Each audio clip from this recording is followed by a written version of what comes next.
Shop bought snacks are expensive, they're full of junk, and honestly, they don't even taste good. These 5 homesteading snacks, well, they're healthier, cheaper, and they taste better too. Each one of these homesteading snacks showcase an ingredient that we've grown ourselves. Cooking from scratch can feel really overwhelming, but it doesn't have to be. I used to be an absolute terrible cook. Before I had my daughter, I would burn salad.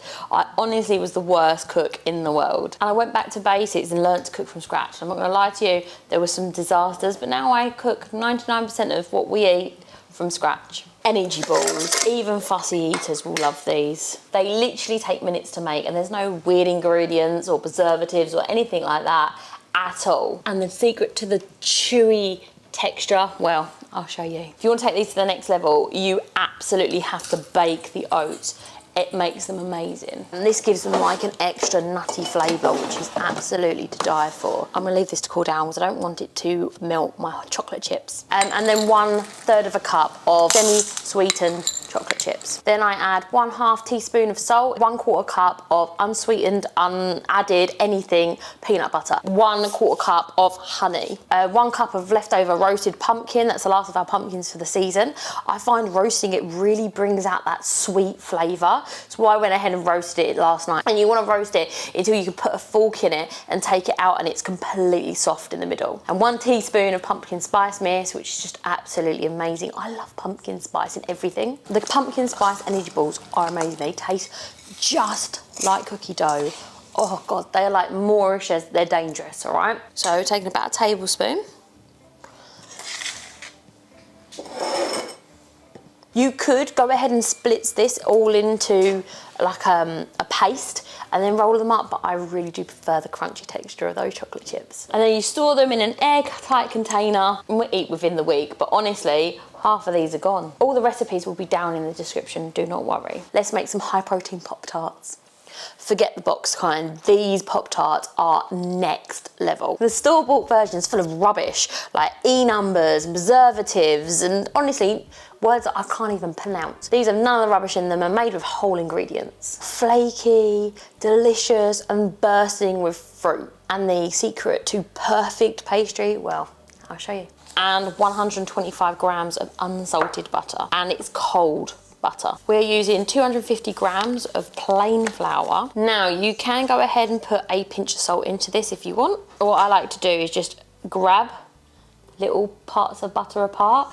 You don't want to handle the butter too much because it will get hot and then you won't have flaky pastry. The key to flaky pastry is lumps of butter. So the next thing you need is some milk, just a few tablespoons. You don't want your mixture to get overly wet. You can always put more in, but you can't take it out. Pour it out onto the surface. So you don't want to go ahead and knead this too much because it will get really tough and you'll be working up the gluten. So we're gonna put this in the fridge now just to rest for a couple of hours. Into a bowl we're going to put, now these is a mixture of my tayberries and my raspberries from the plot. Now I just kind of put a couple of tablespoons of the berries and I just smushed them up. You just want to use equal amounts of each. You can blend this up, but I quite like to have the lumps of fruit in there. But this thickens up really nice. And I find if you put the peanut butter in it, it doesn't coagulate and like separate. It's sweet enough, but if you don't think it's sweet enough, you can put as much honey as you want in there. You roll out your pastry. So rolling out your pastry, really important that you get it quite thin. About 1/8 of an inch will do perfectly. Now this is the absolute secret to these, don't overfill them. About a teaspoon in each, I'm doing mini ones. You can do mini ones, you can do big ones. Once your Pop-Tarts are filled, you want to fold them over and using a fork, go around the sides and even that fold, just to like do a little bit of decoration. This will also stop the filling coming out. Bake them on 165 degrees for about 20 minutes or until they're golden brown with a egg wash on top. And then you store them in an airtight container. If you love sourdough, these crackers are going to be your next favourite thing. Not only do they taste amazing, but they are a great way to use up leftover discard. There's absolutely no need to waste it. These crackers are made with just a few simple ingredients and they're really yummy. Starting off with some parchment paper. You literally can't get simpler than this recipe. Open up your sourdough, give it a big stir. Now you can feed it, you cannot feed it, it just depends how much you have. And you want to lightly, thinly go ahead and scrape it out onto the parchment paper. The thinner the better. Now I've made this like almost in everything. Topping, it's got poppy seeds, garlic, big old pumpkin seeds. The poppies are from our own poppies, the garlic's from our own garlic. It is absolutely like just homegrown yumminess. The combinations of flavours that you can use on this is completely, utterly endless. You can use paprika and onions, mixed herbs, etc. You can even put cheese on top. So we're just going to select the baking option. This air fryer was actually given to me by Kozori. Thank you, Kozori, for bake. And we're going to bake it for about 5 to 10 minutes. We're going to check on it momentarily. I never had an air fryer, but this has completely, utterly changed my mind. Look at that. You see, picking the right setting is half the battle. Look at that. It is awesome. So I'm just going to let this cool down, but I'm also going to give it a bit of a taste test. Garlic. Oh, just so good. The sourness of the dough. And then you store them in an airtight container. If you haven't made your own jerky, then you're missing out. It's a total game changer.